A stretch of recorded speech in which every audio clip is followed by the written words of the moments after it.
Hello dear students, welcome back to my channel Edu Colours. कैसे हैं आप सब बच्चों आज हमें जो वर्कशीट करनी है वो है वर्कशीट 61। कक्षा है 10 और राजनीतिक विज्ञान की ये वर्कशीट है जो कि 3 दिसंबर को आपको मिलेगी। बच्चों आज हम इस वर्कशीट में सत्ता में साझेदारी चैप्टर की पुनरावृत्ति करेंगे। हम इसमें 1 मार्क के क्वेश्चंस को कवर करेंगे। तो चलिए वीडियो शुरू करते हैं, और उससे पहले मेरे चैनल एडू कलर्स को प्लीज़ सब्सक्राइब कर दीजिए। चलिए अब जानते हैं इस वर्कशीट में आखिर क्या है।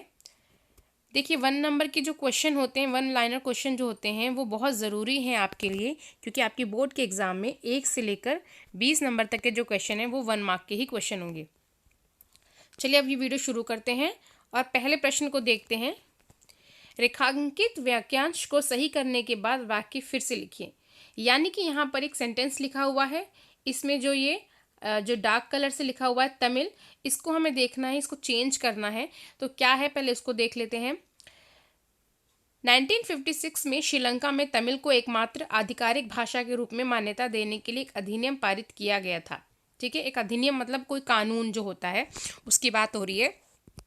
तो 1956 में श्रीलंका में तमिल को एकमात्र आधिकारिक भाषा, नहीं, यहाँ तमिल नहीं आएगा, यहाँ आएगा सिंहली। ठीक है, सिंहली को एकमात्र आधिकारिक भाषा के रूप में मान्यता दी गई थी, जिसकी वजह से तमिल जो भाषी लोग थे उनको बुरा लगा था कि श्रीलंका में उनको किसी भी तरीके से जगह नहीं दी जा रही है। तो यहाँ पर आएगा तमिल की जगह सिंहली। दूसरा प्रश्न है, श्रीलंका में तमिलों को अलग थलग महसूस हुआ, क्यों? क्योंकि सिंहली को एकमात्र आधिकारिक भाषा के रूप में मान्यता दे दी गई। बिल्कुल ठीक। सरकार ने विश्वविद्यालयों और सरकारी नौकरियों के लिए सिंहली आवेदकों को प्राथमिकता देने की नीति बनाई। ये भी सही।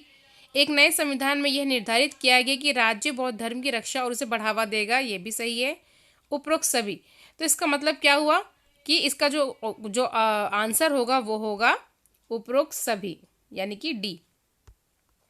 अगला प्रश्न है, रिक्त स्थान भरिए। एक देश के भीतर विरोधी समूहों के बीच एक हिंसक संघर्ष जो इतना तीव्र हो जाता है कि ये एक युद्ध की तरह प्रतीत होता है, डैश कहलाता है। एक देश के भीतर की बात कर रहे हैं, यानी कि देश के अंदर ही जो विभिन्न परस्पर विरोधी समूह हैं, इनके बीच में अगर युद्ध हो जाता है तो इसको क्या कहा जाता है? इसको कहा जाता है गृह युद्ध। ओके बच्चों, गृह युद्ध यानी कि सिविल वॉर। अगला प्रश्न है, नीचे कथन ए और कारण आर दिए गए हैं। इन कथनों को पढ़कर नीचे दिए गए विकल्पों में से सही उत्तर चुनकर लिखिए। अभी कथन है, यानी कि स्टेटमेंट है, सिंहलियों और तमिलियों के बीच अविश्वास व्यापक संघर्षों में बदल गया। यानी कि सिंहलियों और तमिल जो थे उनके बीच में जो संघर्ष है वो ज़्यादा बढ़ गया था। क्यों? कारण क्या है? एक नए संविधान में यह निर्धारित किया गया कि राज्य श्रीलंका में बौद्ध धर्म की रक्षा और बढ़ावा देगा। यानी कि श्रीलंका में ये कहा गया कि राज्य जो है वो बौद्ध धर्म को ही बढ़ावा देगा और उसकी रक्षा करेगा। तो इसका जो आंसर होगा वो ए हो सकता है बेटा, क्योंकि कथन ए जो है, क्यों हुआ सिंहलियों और तमिलों के बीच में अविश्वास इतना ज़्यादा क्यों हो गया या संघर्ष इतना ज़्यादा क्यों हो गया? क्योंकि उसमें से एक रीज़न ये भी था कि श्रीलंका में बौद्ध धर्म को ही राज्य का धर्म घोषित किया गया, बौद्ध धर्म को ही सर्वोपरि रखा गया, जिसकी वजह से तमिल के जो लोग थे, तमिल भाषी जो लोग थे, उनको ये चीज़ बुरी लगी और उनके बीच में और सिंहलियों के बीच में जो अविश्वास था, यानी कि एक दूसरे पर भरोसा ना करना, लड़ाइयाँ होना मन ही मन में, तो ये सारी चीज़ें जो हैं वो बढ़ती गई। अब यहाँ पर एक कार्टून दिया हुआ है। कार्टून को आप देखेंगे अगर, तो यहाँ पर 2 बड़े शक्तिशाली देशों के जो अपने टाइम पर राष्ट्रपति रह चुके हैं, जैसे कि पुतिन जो कि रूस के, और बुश अमेरिका के राष्ट्रपति रह चुके हैं। हालांकि पुतिन तो अभी भी हैं।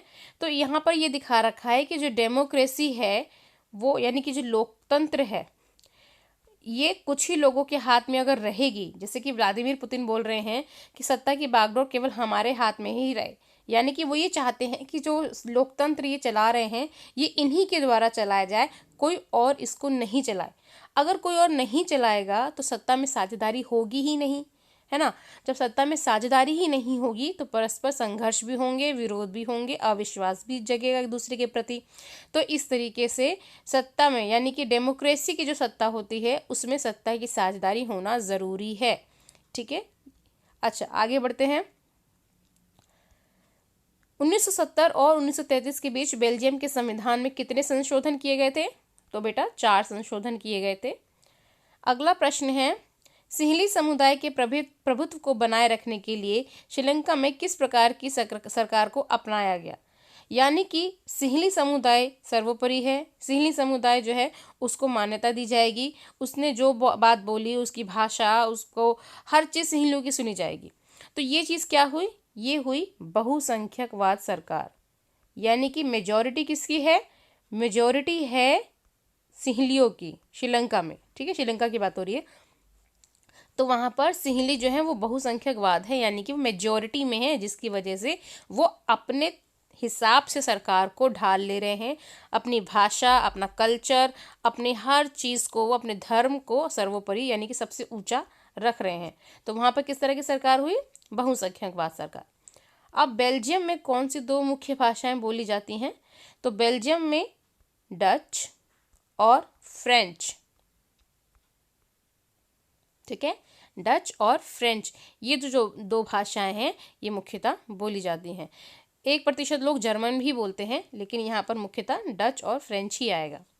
श्रीलंका की जनसंख्या में सबसे बड़ा हिस्सा किस प्रमुख सामाजिक समूह का है? जैसे कि हमने अभी बात किया कि बहुसंख्यकवाद कौन है श्रीलंका में, तो वो सिंहली ही है, तो इसका उत्तर होगा सिंहली। श्रीलंका में सिंहली लोग ज़्यादा हैं, जिसकी वजह से सरकार उन्हीं के हिसाब से चलती है। अगला प्रश्न, उन 2 देशों के नाम बताइए जिनकी सीमाएं बेल्जियम के साथ मिलती हैं। तो पहला होगा फ्रांस, दूसरा जर्मनी। ये देखिए, ये रहा बेल्जियम, ये रहा बेल्जियम, और उसके साथ सीमा मिलती है यहाँ से फ्रांस की, ये रहा फ्रांस, और इधर से सीमा मिल रही है जर्मनी की। ठीक है, ये है जर्मनी। ओके, ठीक है बच्चों, तो इन 2 देश जो बेल्जियम से जिनकी सीमा लग रही है वो हो गए फ्रांस और जर्मनी। तो बच्चों यहाँ पर हमारे 10 के 10 क्वेश्चन जो 1 मार्क के क्वेश्चन हैं ये कंप्लीट होते हैं। और हाँ बेटा, एक आपका जो क्वेश्चन है वो कार्टून से रिलेटेड ज़रूर होगा, यानी कि कार्टून क्या कहता है, कार्टून में क्या दर्शाया गया है, कार्टून क्या कहता है, किस और अंदेशा है उसका। तो ये सारी चीज़ें, इसकी व्याख्या करने के लिए 1 नंबर का आपका क्वेश्चन कार्टून से रिलेटेड भी वो ज़रूर आएगा बच्चों। ठीक है, तो चलिए यहाँ पर ये जो हमारा वीडियो है ये कंप्लीट होता है। अगर आपको मेरा वीडियो अच्छा लगता है बच्चों, तो कमेंट सेक्शन में ज़रूर बताएं कि आपको मेरा वीडियो कैसा लगा। मेरे चैनल एडू कलर्स को ज़रूर सब्सक्राइब करें और साथ में लगे बेल आइकन को भी प्रेस कर दें। मेरा वीडियो देखने के लिए थैंक यू सो मच।